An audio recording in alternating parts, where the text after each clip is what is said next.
Are you ready to crack the code on closing bigger deals and landing better clients? Welcome to The Closing Code, the podcast for sales pros and agency owners who want to master the art of selling high-ticket digital marketing services. In each episode, your hosts, Clinton James and Josh Konigsberg, bring you real-world strategies, actionable insights, and proven tactics to help you level up your sales game. No fluff, no gimmicks, just the tools you need to win more deals and build a thriving agency. Let's get started.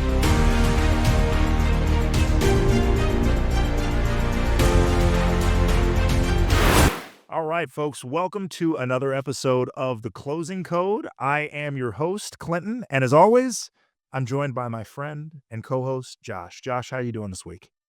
Amazing, Clinton. Great to see you again, my friend. Always good to see you as well.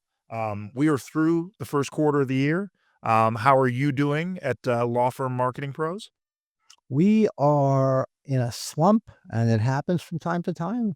We've our funnels have dried up in the moment, so we're reevaluating it, and but have some real exciting stuff in the pipeline going forward. So it happens from time to time in our industry. I'm sure it happens in every industry. There is not an agency that I'm aware of that doesn't have ups and downs when it comes to adding new business, right? Ups and downs when it comes to adding new business, ups and downs when it comes to fulfillment. And sometimes those fulfillment issues can unfortunately seep over into sale, right? That's right. You got to have confidence in the delivery of the services that you're promoting there. But that's not what we're going to talk about today, Josh. That's right. All right. How about, tell us about your quarter. You had an amazing quarter. I mean, we crushed it this quarter, right? That's great. Literally went into Q1 looking to add 24 new clients as of yesterday. Literally at the bell, we got our 30th new client of the quarter. Amazing. So we have put ourselves in a good position to have an outstanding 2025. So outstanding. Super pumped. Shout out to my team, though, right? Even though I'm the one that closes the business, there's so many things that go into getting the right prospect on the phone and getting that prospect to pull the trigger, right? And no matter how good I am at presenting our service, that actually is going to take us into what our topic is today, right? Why do prospects say no? Right? I'm sure you had it happen, Josh. You got a prospect, you know they're a good fit, you know the program that you're offering is going to help them reach their goals, deliver great value, and you run into some objections like, it's too expensive, or it's just not right now.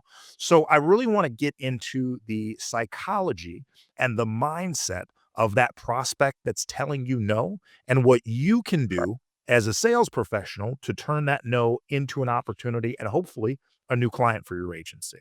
Okay. Yep. Go ahead. I like to talk about a couple things, value proposition being one.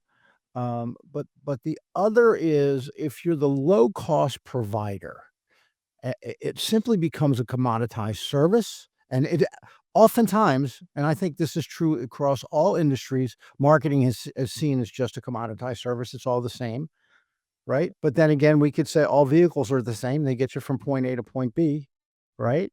So it depends on. I've been in your vehicle. All vehicles are not the same. Your car and my car, very different, Josh. So getting from point A to point B is again, it can be perceived as a commoditized service. And if you're the low cost provider, it's simply a race to the bottom. And I'm not interested in that game.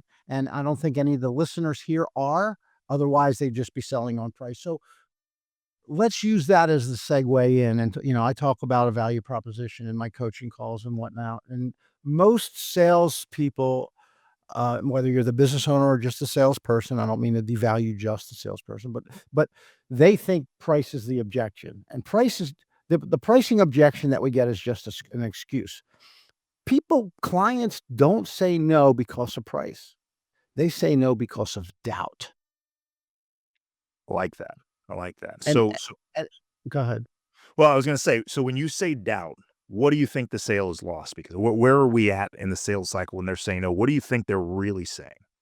So let's just assume it's, you've gone through whatever your path is to get to the close, right? So that could be, in my case, it could be the right fit call, the discovery call, the strategy session to a close, Some of us, I know there's some agencies that it's a one call close, but at some point you've got to get to that point.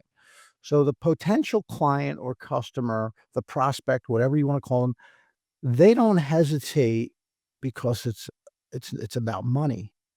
They hesitate because it's about either trust or clarity or lack of urgency. Ooh, okay. All right. Let's dig in on that a little bit. Let's talk Right. about the first one, right? So trust.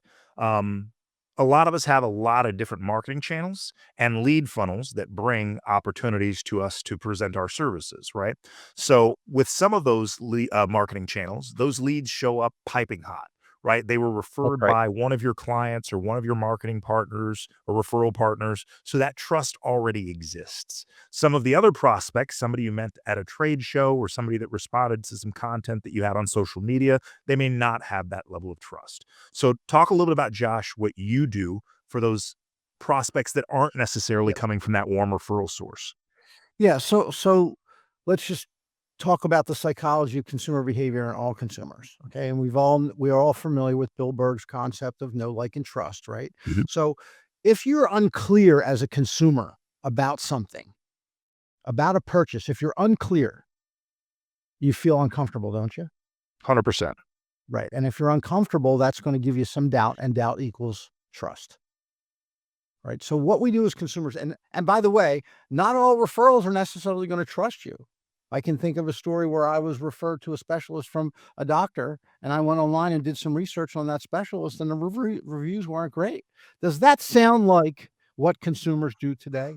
Of course it is, 100%. right? Everybody's doing So their due diligence. that's right. So I actually didn't choose the referring source. I then went and did some additional research and found another physician who had a much higher Google star rating. And then, of course, you go to your secondary directories, the rate MDs and whatnot. And um, so, so step one is referral due diligence. Other option is, uh, well, step two is go online and do your due diligence and read reviews. So then you're going to go and have the meeting. And the same is true for all of us, whether it's a doctor or us. So in that meeting, you've got to be clear on what your deliverable is and what your messaging is in order to build that trust. Right. So there could be other commonalities that you begin to like someone, but do you trust them? Trust takes time, which is why I'm not a fan of a one call close. I Right. like that. Especially for higher tickets. So if the offer, the important language here, if it feels unclear, there's discomfort there. And it might not even be conscious on the part of the potential client or the prospect. So they're feeling unclear, that makes them feel uncomfortable. There's something about that I just didn't feel right, right? 'Kay. And that's an internal process that makes them hesitate, okay? The other thing is the risk feels too high. The risk is too high. That's a lot of money, Josh, right? That's a lot of money, Clinton. Well, is it the investment? And that's another important, vocabulary matters, right? That's another important point, right? Investment versus what you're spending. I'm investing in marketing. Marketing is an investment in the future of your business, right? If the risk feels too high, then the value proposition hasn't been made clear. Okay, I like that. Um, Okay. what can a salesperson do really early in the sales cycle to build that trust so that it doesn't come up as an objection when they're actually asking for the business? What can you do to build that trust and that clarity so that you don't get that no in the sales process? Two things. You got to dumb it down. I've done some private coaching with members of Seven Figure Agency. And again, big shout out to Seven Figure Agency, and Josh and Yesenia Nelson, just an amazing, amazing team. So I've actually seen and broken down on one-on-one sessions where it was so confusing. The offer was so confusing, and they got in the weeds with technology. Okay, and again, even in my space where I'm dealing with professionals, certainly in your space where they're not professionals, getting into too much data is going to just confuse them, right? So that now it's unclear. And then, so people will hang on the call just to be polite. So if you're, my point is dumb it down, make it clear. Okay. In your case, it might have to be, at the level of a seventh grader. In my case, it has to be a level of a 10th or 11th grader so they can clearly understand it. One thing that I like to do at the beginning of really any discovery call or strategy session that I'm doing with a client is I've created a personal narrative, right? Because I want them to understand how I showed up in their niche to peddle my digital marketing services. Sure. Right. So I can explain previous experiences that I've had working with home service businesses and why it led me to working exclusively with their niche for the last 8 years. Right. I think that it does a lot in terms of building trust with that prospect. They don't look at me as much as a digital marketer trying to promote their business. They look at me as someone that exists in their industry that happens to be a subject matter expert in growing their business through digital marketing there. So that's worked really, really effectively for me. Well, Um, that's a great technique to build trust, but if you're not a subject matter expert, you have to then push it to a different level and a higher level of either authority or make it demonstrable with case studies, and that's how I do it. all right. Look what I did for this personal injury attorney in a more competitive market that you're in, and then I always ask them when I'm showing them the case study, or sometimes it's multiple case studies. Simple question. Can you see yourself achieving similar results, successful results as I've been able to achieve for this client? Who says no to that? If the case study is right, no one's going to say no to that. No Right. one says no, right? So yes, now they're visualizing the success with law firm marketing pros, Okay. right? So I guess what we're So asking the audience to do is going through that sales process, ask yourself, are you making the outcome clear for your prospect? Have you removed all doubts by establishing trust and credibility with that prospect? And then finally, does saying yes feel safe, right? Are they comfortable investing that money in you and your team because you're going to take that dollar and turn it into 10, right? yeah. So that point is what we're going to call they have to see what's in it for them.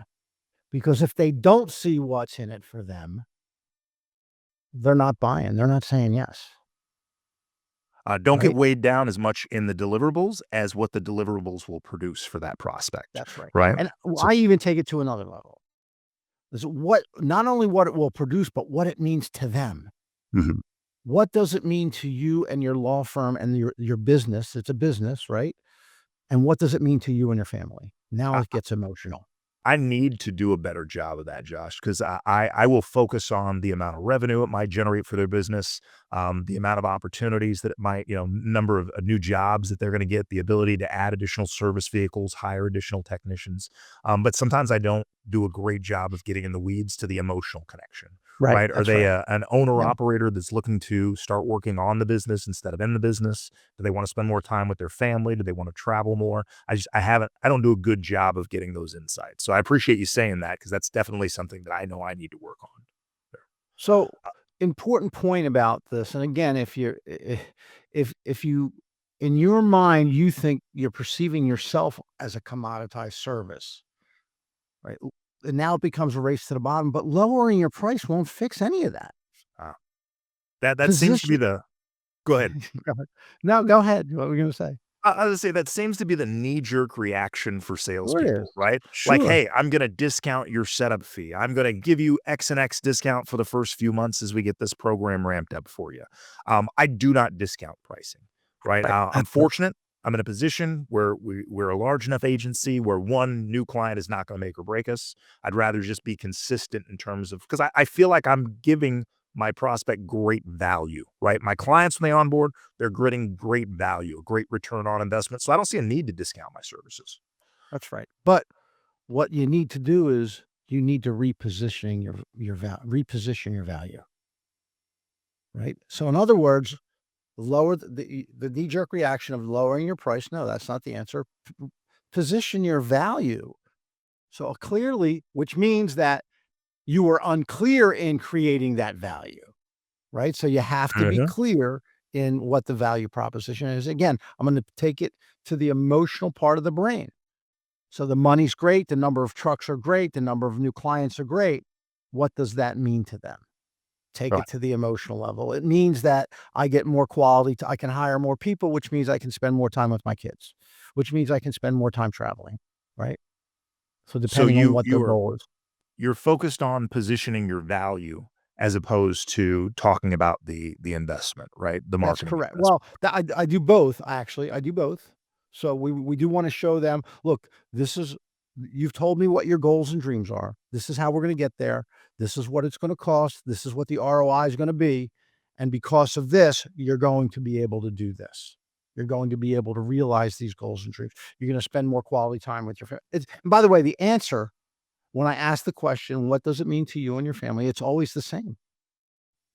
And it resonate and that is it's a quality of life answer.